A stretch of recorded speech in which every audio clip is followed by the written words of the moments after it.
everybody, I hope you had a good Samhain. Today I would like to talk about spell jars. This is our Coven weekly ritual for this week. I'm going to teach you a little bit about them and how to make them. So this is one that I made earlier. This is a family protection jar, and there's some different protective herbs in here. There's a little bit of personal items from each member of my family, and it's sealed with wax. So, a little history on spell jars. They are some of the first items of witchcraft that were ever found in England and New England, and they were typically found buried either in the foundation of a house or underneath the fireplace. They're typically used for protection. They can also be used to repel curses on the person that makes one, or nowadays there are lots and lots of uses for them. Alright, so now that we know a little bit about them, let's go ahead and get into how to make one. So the first thing you're going to need is a glass jar, and I have a couple different kinds here, a couple different sizes. You can choose whichever one fits your purpose the best. I will add that using ones with cork lids usually helps the wax stick better when you go to seal it, but if you can't find anything else, metal will work just as well. So the next thing you're going to need is herbs or flowers or whatever you want to put inside your jar. I'm using herbs because that's pretty much what I have access to right now. And I have here a large-ish selection for different purposes. I've got some protective herbs like elder and heather, and I've got some herbs for prosperity like catnip, and some for love and relaxation and all those nice things. Another popular ingredient in witch jars are crystals. I'm not adding any simply because I don't have access to my crystal collection right now because it's all packed up ready to be moved. But if you're looking for crystals to suit your intentions, make sure you check out this book. This is by Judy Hall.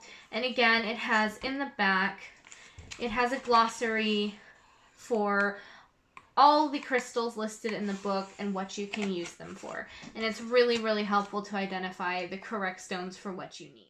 And of course, outside of herbs and crystals, you can also add whatever feels right to you. Talismans, shells, flowers, salts, personal items, whatever it is that you feel like you want to add to your jar.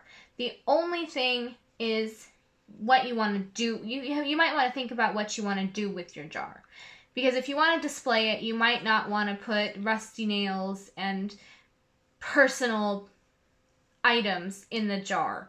If you're going to bury it, then you can put whatever you want in and it doesn't matter. But a lot of times modern witches display these jars.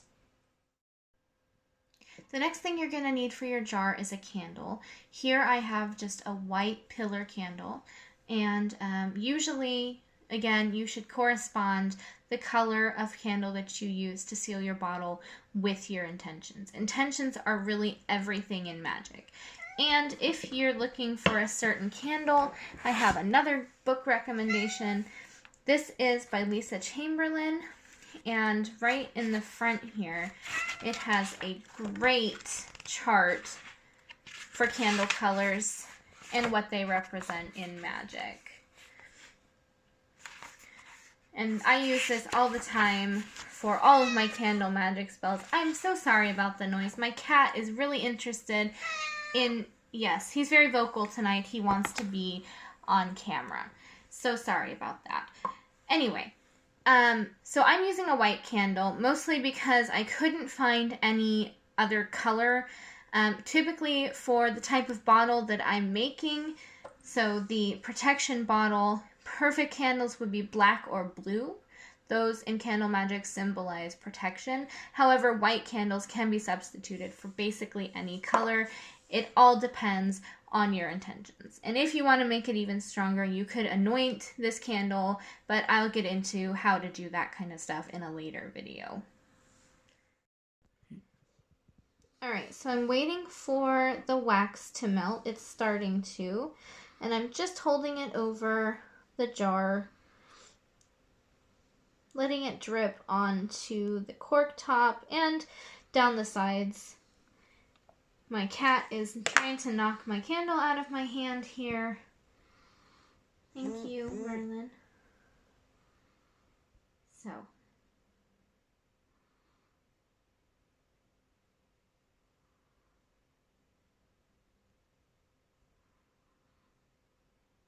You can seal it with as much wax or as little wax as you feel comfortable with.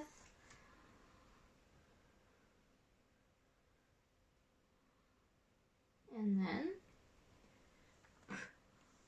that's it. That is your spell jar. Please do remember, if you are going to bury the jar, please use biodegradable materials. Don't bury glass jars. Maybe use a tea bag or some other kind of biodegradable material. Do not bury things that are not biodegradable and safe for the environment. So, there we have it. There is our little protection spell jar. Hope you guys enjoyed.